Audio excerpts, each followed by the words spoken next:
Shalom Bracha, voilà, on va faire un cours sur la paracha de la semaine. La paracha de la semaine, c'est la paracha Yitro. Et voilà, l'élément essentiel, c'est le don de la Torah. Et là-bas, dans le don de la Torah, qu'est-ce qui s'est passé? Ils ont vu ce qui s'entendait, ils ont vu les voix, et ils ont entendu ce qui se voyait. Donc, c'est-à-dire que il y a deux consciences, le Dat Elyon, la conscience d'en haut, où tout est Dieu. Et il y a le où on voit Dieu, et la matière, on la voit pas. Et il y a le Dat Tartan, la connaissance d'en bas, où on voit le monde, et Dieu on ne voit pas parce qu'il est caché. Elohim, Dieu, c'est valeur numérique Kateva, il est caché à travers la nature.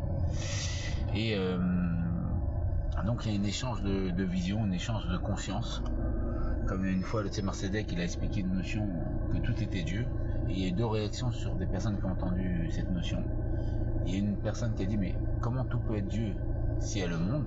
S'il y a le monde, bah, ça peut pas être Dieu. Donc il y a le monde, quoi.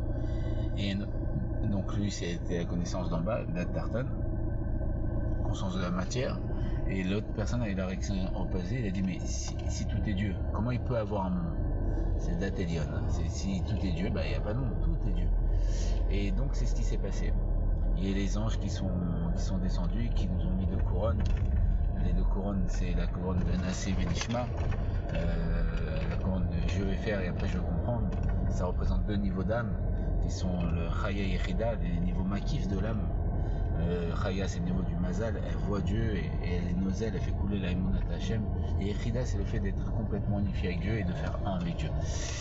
Et donc on a vu ce qui s'entendait, donc on a vu les mondes spirituels, on a vu les anges, on a vu Hashem, on a vu tout ce qui s'entendait, tout ce qu'on nous avait dit, que Moshe nous avait dit qu'il y a Dieu qui lui a parlé, etc. Alors, ce qu'on étudiait dans la Torah, que tout était Dieu et tout ça, on a vu que tout était Dieu, on a vu Dieu de nos yeux, et on a entendu ce qu'on voyait, c'est-à-dire que en voyant que le Etsem des choses, la source de choses, tout ce qui vient du matériel découle du spirituel, on a vu le Etsem des choses, et donc on a vu ce qui était caché, des mondes cachés, on a vu la spiritualité, on a vu les voix, comme dans le Lama Yetzira, on voit les voix là-bas, quand on parle de la parole des créatrices, si on capte ce réseau-là, on voit que notre parole est créée parce qu'en nous il y a une partie de Dieu, et comme dira Bachem Tov dans Keter Shem Tov, on ne peut pas dire que dans une partie de Dieu il y a moins Dieu, et donc comme il y a tout Dieu au-dedans de nous,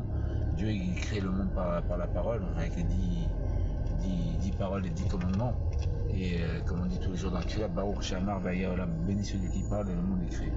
Donc on a vu les voix, on a vu que notre parole était créatrice, on a vu la parole de Dieu créer le monde, qui recrée le monde à chaque instant, comme dira le Bachem Tov. Pourquoi il y a un ciel? C'est parce qu'il y a la parole de Dieu, Yirikia, qui a un firmament. Et cette parole de Dieu fait en sorte que le ciel apparaisse. C'est-à-dire que c'est cette parole de Dieu qui crée l'affichage. Et donc on a vu comme l'Admorazaken, il a demandé à son petit-fils, c'est Marcellais, qu'est-ce que tu vois? Il a dit je vois un arbre. Et l'Admorazaken a dit je vois les noms de Dieu, donc la parole divine qui recrée l'arbre à chaque instant. Donc comme un peu dans un ordinateur, quand on voit l'affichage, on voit l'affichage. Donc ça c'est voir la matière, l'affichage. Mais il y a la possibilité de voir quoi? Les codes binaires. Les codes binaires, c'est les codes informatiques qui génèrent l'affichage. Et donc voir les voix, c'est voir les codes binaires qui génèrent l'affichage, et voir que c'est la parole de Dieu qui crée l'affichage, qui crée la matière, qui crée la vision du monde qu'on a. Et donc quand on voit ça, on voit la plimute, la profondeur des choses. On voit Dieu, on voit les anges, on voit tout ce qui est caché. Et voilà ce qui s'est passé à Matan Torah. Et voilà. Et qu'on puisse revoir ça, comme il y a marqué L'Onikanef Od Morecha, ton maître ne se cachera plus, et il va ouvrir nos yeux. Et comme dit le Rabbi, ça dépend d'une personne qui est piquère, qui est intelligent, et de la chaîne poker, du langage qui ouvre les yeux et qui voit qu'il n'y a rien d'autre à part Dieu.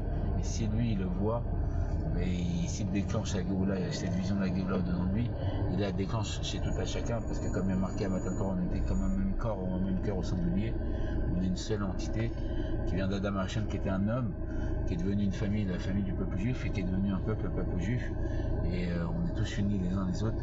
Et si on débloque cette vision, Haché, si un seul juif dépose ses visions, il la transmet à tout à chacun, et c'est la Géoula, c'est la délivrance. C'est pour ça que le Rabbi dit ça dépend que d'un juif, ou ça dépend que de Mashiach, ou ça dépend que de Dieu. Voilà. Que tout ce qu'on désire, Miyan Mamash, Amen Vamen, Ken Yichiratsan, qu'on puisse voilà, aller tout de suite au 3e Beth Amikdash et qu'on puisse voir notre maître et qu'on puisse le couronner, Yichia Melech, vive le roi pour l'éternité, et voilà, et qu'on rentre enfin dans cette délivrance qu'on attend tellement. Et Yichia Melech, que des bonnes choses.